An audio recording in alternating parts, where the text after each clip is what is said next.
இலக்கிய செல்வர் குமரி அனந்தன் அவர்கள் அந்த அணியில் நானும் பேசுகிறேன். வாக்கீச கலாநிதி கீவாஜா அவர்கள் தான் நடுவராக இருக்கார் பட்டிமன்றத்தில். ஐயா இலக்கிய செல்வரை கூப்பிட்றாங்க. அவர் எழுந்து வரும்போதே கை வீசினதுனால அந்த விரல் பட்டு ஒரு பொத்தான் அருந்து போச்சு. அருந்து போன உடனே அவர் அதை கவனிச்சார்.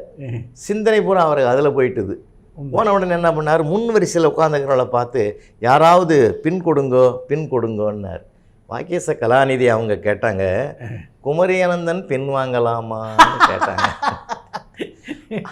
அப்போ இலக்கிய செல்வர் சொன்னாருங்க, கீவாஜா அவர்கள் ஊக்குவித்தால் நான் ஏன் பின் வாங்குகிறேன்.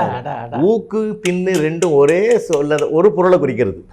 இதுதாங்க இலக்கியம்.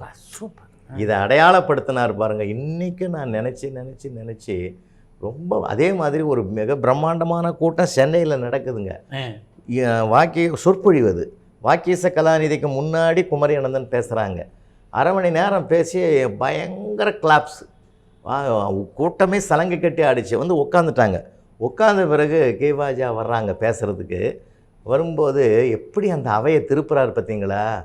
குமரி அனந்தன் நீங்கள் எங்கேருந்து வந்தீங்க அப்படின்னு கேட்டார். அவர் எழுந்து, ஐயா நான் வண்ணாரப்பேட்டையிலேருந்து வந்தேன்னார். அதான் வெளுத்து வாங்கிட்டீங்கன்னார். கூட்டம் அப்படியே இவர் கையில் வந்துருக்குங்க. கேட்டார் பிணிக்கும் தகையமாய் கேளாரும் வேட்ப மொழிவதாம் சொல்லுன்ற திருவள்ளுவருடைய திருக்குறளுக்கு வாக்கீச கலாநிதி இடத்துல நான் அத்தனையும் பார்த்தேன்.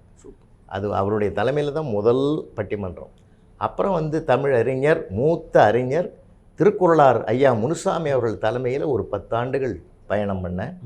அதே மாதிரி இன்றைக்கு பத்மஸ்ரீ விருது பெற்றிருக்கக்கூடிய நம்முடைய மூத்த தமிழறிஞர் ஐயா சாலமன் பாப்பையா அவர்கள் தலைமையில் அவருடைய ஆதரவில் நான் இப்போது பல மேடைகளை சந்திச்சுக்கிட்டு வரேன். ஐயா அவர்களுடைய தலைமையில் பல நாடுகளுக்கும் போயிட்டு வந்தேன். அதற்கு முன்பாக அவருடைய ஆசிரியர் பேராசிரியர் கண சிற்சபேசன் நீங்கள் கேள்விப்பட்டிருப்பீங்க, பழகியிருப்பீங்க. லைன்ஸ் கிளப்லாம் செயல்பட்டவர். அவர் ஒரு நல்ல இலக்கியவாதி. அவரிடத்துலேயும் ஒரு 7 ஆண்டுகள் பயணம் பண்ணேன். அதே மாதிரி நாங்களெல்லாம் முகம் காட்டி முகவரி பெற்றவர்கள். முகங்காட்டாமலேயே முகவரி பெற்ற ஒரு தமிழறிஞர் இந்த மண்ணில் உண்டு என்றால் அவர் இன்று ஒரு தகவல் தென்கட்சி சுவாமிநாதன் அவர்கள் தான். ஐயாவோடையும் ஒரு 7 ஆண்டுகள் பயணம் பண்ணியிருக்கேங்க. சூப்பர். அவங்க எப்படி நடந்தாங்கன்ற அந்த பண்பாடு என்னிடத்துல வந்து ஒரு சொத்தாக சேர்ந்துருக்குது எனக்கு. உங்களுடைய முதல் பட்டிமன்ற பேச்சு நினைவில் இருக்கா உங்களுக்கு? அதான் பக்தியும் தொண்டும் பெரிதும் வளர்ப்பவர்கள் ஆண்களா பெண்களான்ற தலைப்பில் தான் ஆண்கள் தான் பக்தியை வளர்க்குறாங்க அப்படின்றது ஆழ்வார்களையும் நாயன்மார்களையும் வச்சு பேசி ஒரு தந்தை மகனை அழைச்சிக்கிட்டு கோவிலுக்கு போகிற வரலாறுலாம் சொல்லி அதில் ஒரு நெகிழ்வான நிகழ்வை ஒன்று நான் அன்றைக்கி பதிவு பண்ணதுங்க. எப்போ ஒரு தந்தையினுடைய அருமை ஒருத்தனுக்கு தெரியும்னா, தந்தை வந்து அழைச்சிட்டு போகிறார் குழந்தைய. இப்போது குருக்கள் வந்து தீபாராதனை காட்டி கொண்டு வராரு. அப்போ கூட்டம் நிறைஞ்சிருக்கும் இல்லைங்களா உள்ள. இந்த பொடி பையனுக்கு என்ன தெரிய போகுது, அப்பா எனக்கு சாமி தெரியலப்பான்னு. உடனே அவர் தூக்கி தோள் மேலே உட்கார வச்சு, பாடுறா இப்போ தெரியுதா, நல்லா தெரியுதுப்பான்னு.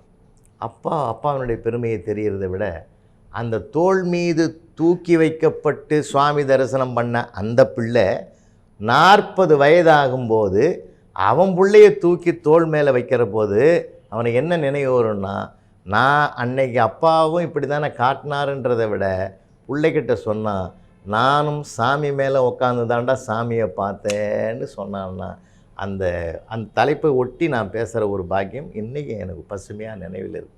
அந்த பேச்சு எப்படிப்பட்ட பாராட்டுதலில் உங்களுக்கு பெற்று தந்தது? அது நிறைய மக்கள் வந்து பொதுமக்கள், அதுவும் தாய்மார்கள் வந்து எப்பயுமே என்னுடைய பேச்சில் பொதுவாக சொல்கிறது, தாயின் மடியும் தாரத்தின் தோளும் ஆலயத்துக்கு சமம்னு சொல்லுவேன். அந்த மாதிரி அவங்க தான் பக்தியே தொடங்கி வைக்கிறாங்க. ஏன்னா நமக்கு ஆண்கள் அணியில் பேசினாலும் உள்ளம் மட்டும் உண்மையை ஒத்துக்கணும். மனசாட்சின்னு ஒன்று இருக்குது இல்லைங்களா. ஏன்னா சாட்சி வேறு மனசாட்சி வேறு இல்லையா, உங்களுக்கு தெரியாது இல்லை. நீங்கள் பல திரைப்படங்களில் நடிச்சிருக்கிறீங்க, நானே ரசிச்சிருக்கிறேன். 10 ஆண்டுகளுக்கு முந்தி நிறைய சீரியலில் வருவீங்க. உங்களுக்கு வந்து உலகம்னா என்னன்னு உங்களுக்கு நல்லாவே தெரியும். இப்போ சாட்சி வேறு, மனசாட்சி வேறு. ஏன்னா இப்போ வந்து ஒரு கோர்ட்டில் கூட ஒரு கேஸ் நடக்குது. ஒருத்தன் ஆடு திருடிட்டான்னு குற்றம் சாட்டப்பட்டு கூண்டில் நிற்கிறான். அப்போ அவனுக்காக ஒரு வக்கீல் வாதம் பண்ணுறாரு. வாதம்லாம் முடிஞ்ச உடனே ஜட்ஜ் ஐயா என்ன பண்ணுறாரு, போதிய சாட்சிகள் இல்லாததுனால இந்த மனிதன் ஆடு திருடவில்லை என்று நான் தீர்ப்பளிக்கிறேன், விடுவிக்கிறேன்ட்டார். அவன் என்ன பண்ணான், அந்த குற்றவாளி கூண்டில் இருந்துக்கிட்டே, நன்றி எஜமா, அப்போ அந்த ஆட்டை நானே வச்சுக்குவான்னா. அதாவது இதை நான் சொல்லுவேன். அப்போ அவன் மனசாட்சியோடு பேசுகிறான். கரெக்ட். சாட்சி வேறு, மனசாட்சி வேறு. மனசாட்சி தெய்வத்தோடு தொடர்புடையது. அந்த மனசாட்சியோடு பேசும்போது பார்க்குறம்போது பெண்கள் தான் அந்த பக்தி மார்க்கத்தையும் அதிகமாக ஜேஜு கும்பிடுன்னு குழந்தை பருவத்திலேயே நம்ம கடவுளை கும்பிட வைத்தவ தானே. அப்படிப்பட்ட ஒரு பெருமையை அந்த அனுபவத்தில் சொல்கிற போது மக்கள் நம்மளை பாராட்டுவாங்க. அதில் குறிப்பாக தாய்மார்கள் பாராட்டுவாங்க. தாம்பரம் கிறித்தவ கல்லூரியுடைய பேராசிரியர் தி ராஜகோபாலன், டாக்டர் தே ஞானசுந்தரம், செந்தமிழ் வாரிதி இரா செல்வ கணபதி, காரைக்கால் புலவர் கோ சாரங்கபாணி, திருவாரூர் சண்முக வடிவேலையா, டாக்டர் சத்தியசீலன், டாக்டர் அறிவொளி, இவங்கெல்லாம் ஒரு கனவு நாயகர்கள் எங்களுக்கெல்லாம். அப்படி அவங்க மேடைக்கு வந்தாலே போதுங்க, மேடையை அவங்கள ஒரு தெய்வீக பார்வையில் பார்க்கும். எல்லாருக்குமே முத்தமிழ் புலமை உண்டு, முத்தமிழ் புலமை உண்டு. அதை ஒரு வியப்பாகவே நாங்கள் உட்காந்து பார்ப்போம். அந்த இதில் தான் அந்த தமிழறிஞர் சாலமன் பாப்பையா அவர்கள் அதில் இன்னும் சொல்ல போனால் பட்டிமன்ற உலகத்திலேயே அவர் தான் ஒரு பட்டிமன்ற தலைப்பை ஊடகத்தின் மூலமாக மக்களை சந்திக்க வைத்து சிந்திக்க வச்சவர். எப்படின்னா நம்ம பொதிகை அப்போல்லாம் தூர்தர்ஷன், அதில் முதல் பட்டிமன்றம் ஒன்று போட்டாருங்க அவர். அந்த முதல் பட்டிமன்றம் குடும்பத்தை மையப்படுத்திய ஒரு பட்டிமன்றம். அது அந்த கணவனா மனைவியான்ற பட்டிமன்றம் தான் உலகத்தையே வெல்லக்கூடிய அளவுக்கு வந்ததுங்க. அது ஐயாவுடைய பேச்சிலையும் உலகமே ஈர்க்கப்பட்டு, அதில் நானும் ஒரு ஆள். அதனால் இவங்கள் தான் எங்களுக்கு ஒரு பெரிய இலக்கிய கதாநாயகர்கள். சாதாரணமான ஒரு பேச்சாளருக்கும் பட்டிமன்ற பேச்சாளருக்கும் வித்தியாசம் இருக்குதுன்னு நினைக்கிறீங்களா நீங்கள்? உறுதியாக இருக்குங்க, உறுதியாக இருக்குது. அதாவது சாதாரண பேச்சாளர் முன்னால் என்ன திட்டமிட்டு தயாரிக்கிறாரோ அந்த தயாரிக்கிற செய்திகளை முறைப்படுத்தி சொல்லலாம். ஆனால் ஒரு பட்டிமன்ற பேச்சாளர் ஸ்பான்டனிஸாக அந்த நேரத்தில் சில கருத்துக்களை உதயமாக்கி சொல்ல வேண்டிய சூழ்நிலையும் சந்தர்ப்பமும் வரும். அதற்கும் அவர் தயாராக இருக்கணும். அந்த டேலண்ட் இருந்தால் தான் அந்த பட்டிமன்றத்தில் ஜெயிக்க முடியும்.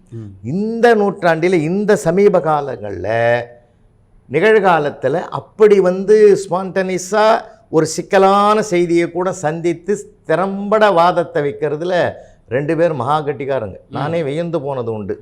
ஒன்று நம்முடைய பட்டிமன்ற ராஜா சார், இன்னொன்று பட்டிமன்ற பாரதி பாஸ்கர் மேடம். உண்மையிலேயே நான் பாராட்டின அந்த பிள்ளைகளை. அதாவது நம்ம திட்டமிடுகிற தயாரிக்கிற பொருள் ஹோம்ஒர்க் பண்ணுறது, இதை முறைப்படுத்தி சொல்லலாம்.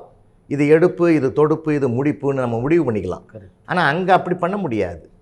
திட்டமிட்டதை கூட மாற்றி சொல்லக்கூடிய ஒரு டேலண்ட் அங்கே வரணும்.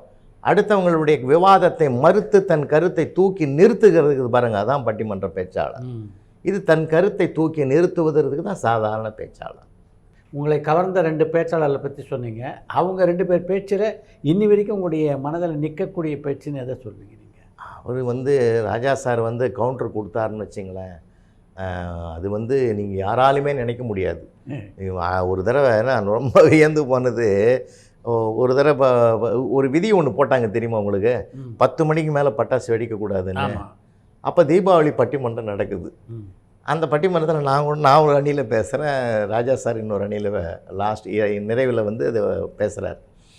அப்போ என்ன சொன்னாருங்க, ஒரு செய்தி, 10:05க்கு பட்டாசு வெடிச்சிட்டான் ஒருத்தன். காவல்துறையில் அவனை பிடிச்சிட்டாங்க.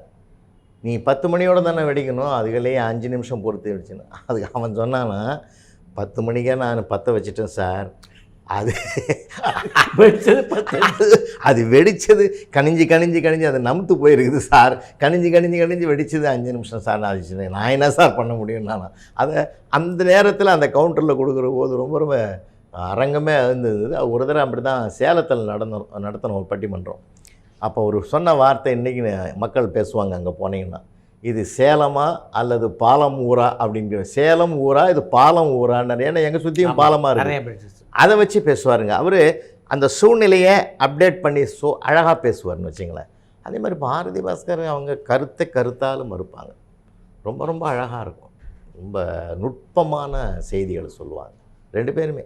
இன்னொன்று சொல்லப்போனால் எங்களுக்கெல்லாம் நாங்கள்லாம் பேசினாதான் அரங்கம் அதிரும், அவங்க பேரை சொன்னாலே அரங்கம் அதிரும். அது ஒரு பெரிய தமிழுக்கு கிடைத்த ஒரு பெரிய மரியாதை இல்லையா? கரெக்ட். தமிழுக்கு கிடைத்த பெரிய வரவேற்பு இல்லைங்களா? அதை நான் சந்தோஷமாக பார்ப்பேன். அதுதான் நம்ம அந்த பட்டிமன்ற உலகத்தில் இவங்க 2 பேரும் இன்றைக்கி ஒரு சிறப்பாக இருக்கிறதுக்கு காரணம் அது ஒன்று.